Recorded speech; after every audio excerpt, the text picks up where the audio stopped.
Hey YouTube, Hester781. So, had a lot of stuff going on this week, and I'm, of course, a bit under the weather. So it's going to be a quick one this week, and it's going to be one that I've been asked a couple questions. How do you sharpen hedge trimmer blades? To some of you guys, this is just, second nature. To others, it's quite intimidating. You can see how people would ask questions on how to sharpen a mower blade, and, then you tell them to tackle one of these. Don't be intimidated. It's a lot easier than it looks. Let me show you how I do it. So how I start out, give yourself some room on the teeth. What do I mean by that? This front blade guard is held on by one 8mm nut. This blade guard is held on by 1, 2, 3 8mm nuts. And then this guy right here is held on with two Torx T27s.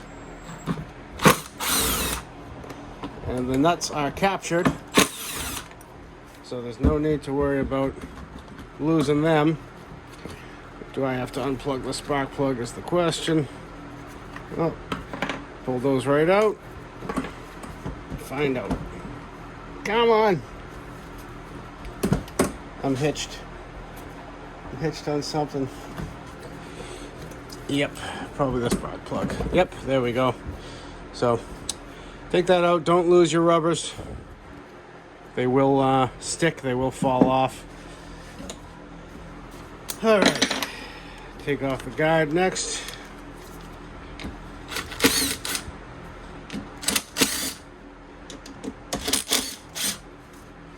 Just 3 nuts.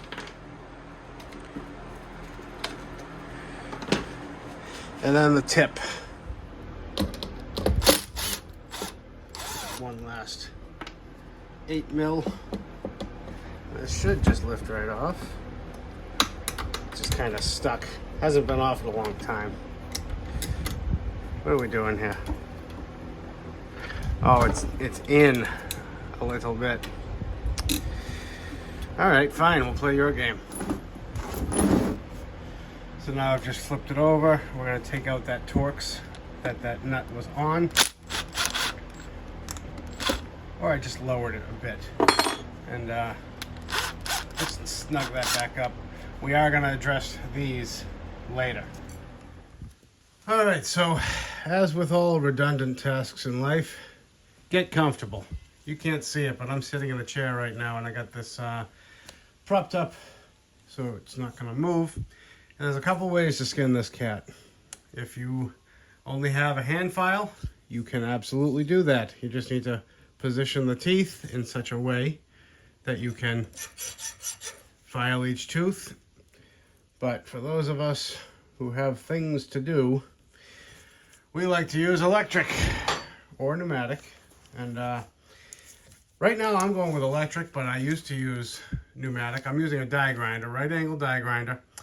And for those of you who are familiar with this tip on it, it takes these roll lock discs.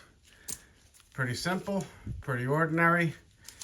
I use something different. I've made this years ago, and it's exactly what this is, except it's missing the rubber outside. And what that allows is for me to get a sort of a roll out of the roll lock. You see what I mean? It's like using a belt sander without a platen. It allows the blade to sort of put its own even pressure and you're not pushing. And also, look at how close you can get to the inside when you are, sorry, I'm trying to look through the camera. When you were right here, I'll go like this. And the good angles don't exist these days. Pretend I'm facing the right way here. Look at that. I can go all the way in, whereas with the rubber, you're quickly just catching and it's hitting and it's going to keep throwing you out because it's rubber. It's going to catch on the edge. So that's how I do it. I just kind of take my time.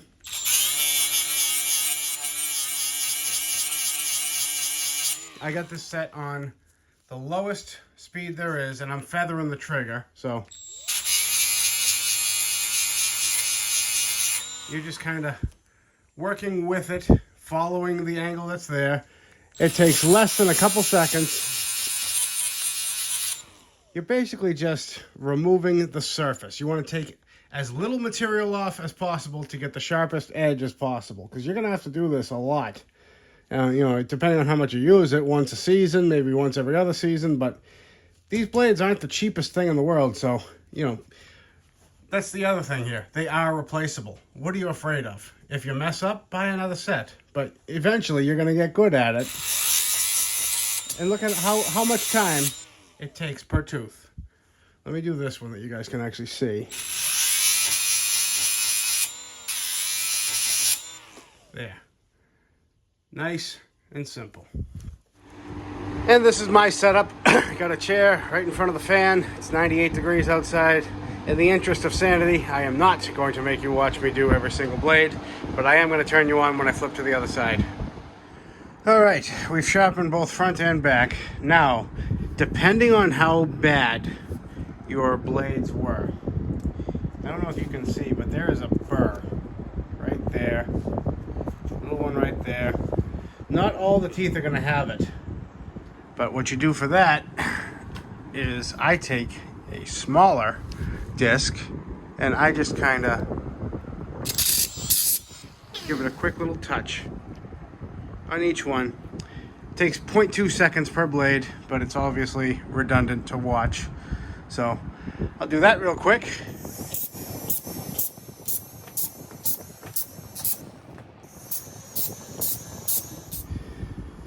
And then once you've done front and back, there's one more step. I know a lot of you are going, now what? So if you look at these teeth, see the back sides of them? They're just kind of blackish, bare metal. That's what you want. Towards the middle, see all that grass build up? And then again, it tapers off towards the end. Anywhere you see the grass build up, that's gotta go. So I take a wire wheel on a grinder. It usually takes, well, I'm looking through the camera. So, less than a second. All right, maybe more than a second. Per tooth. And what that's gonna do is, that's just gonna reduce the friction buildup as the teeth slide together. You know, the deburring on the backside and the taking off the grass, probably not the most necessary, but I'm very particular with the way I do things, and again, this video is how I do it. Okay, now we've cleaned them, we've sharpened them, everything's done. Now we gotta adjust. So we took this one off, remember. So I'm gonna slide this back on, just because now, once this is adjusted up, we'll be done. Okay, so T27 Torx, I just happen to have a T-handle on the bottom. And what this is, basically that is a lock nut. You're adjusting this on the bottom. See, now that's tight. You don't want to crank it. I just go right to where it stops with my finger. And then you sock this down.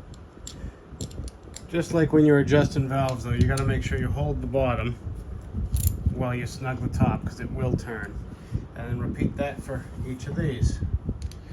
Most of the time they're fine. I find towards the top they get more wiped out than the ones towards the end, because that's the one where you're reaching for the branches and you're really trying to, I don't know, you don't have the most support on the machine. I'm probably not making much sense, but that's fine. Yeah, these are all feeling pretty good, so I'll finish up these and turn you back on if it gets interesting.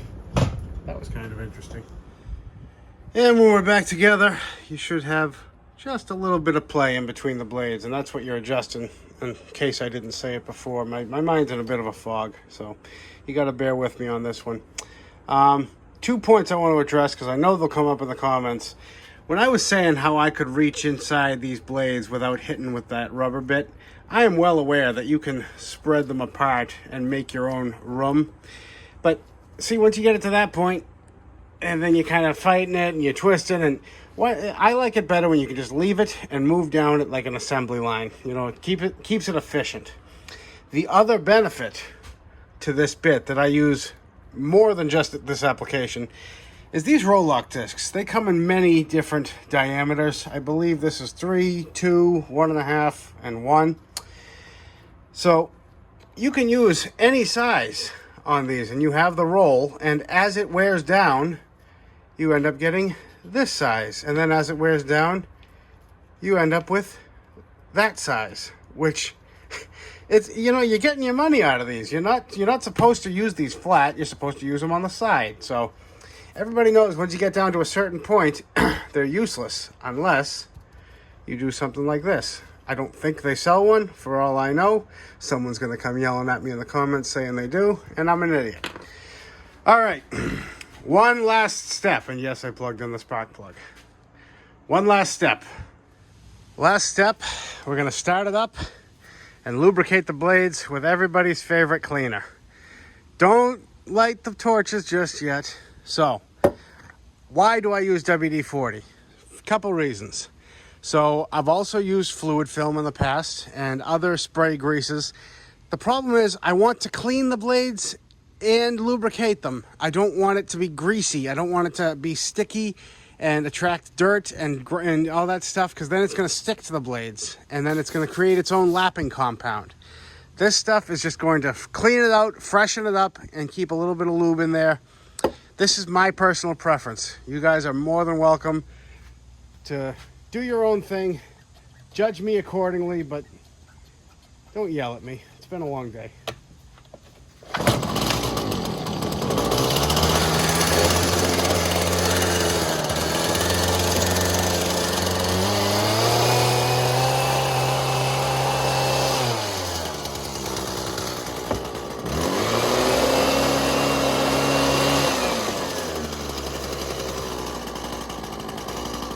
Done and done.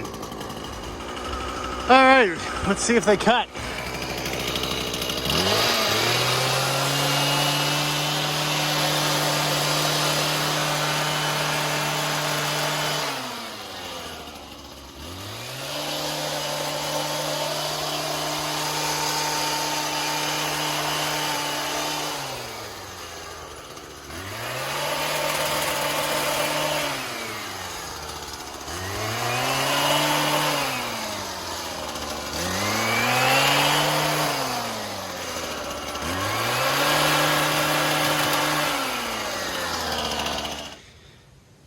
Like a hot knife through butter. And that's pretty thick stuff. It's almost as thick as my head. And there you have it. One sharpened up and tuned up and cleaned up hedge trimmer. I want to thank you all again for liking, watching, commenting, subscribing, and putting up with me while I'm sick. And we'll catch you on the next one. Bye.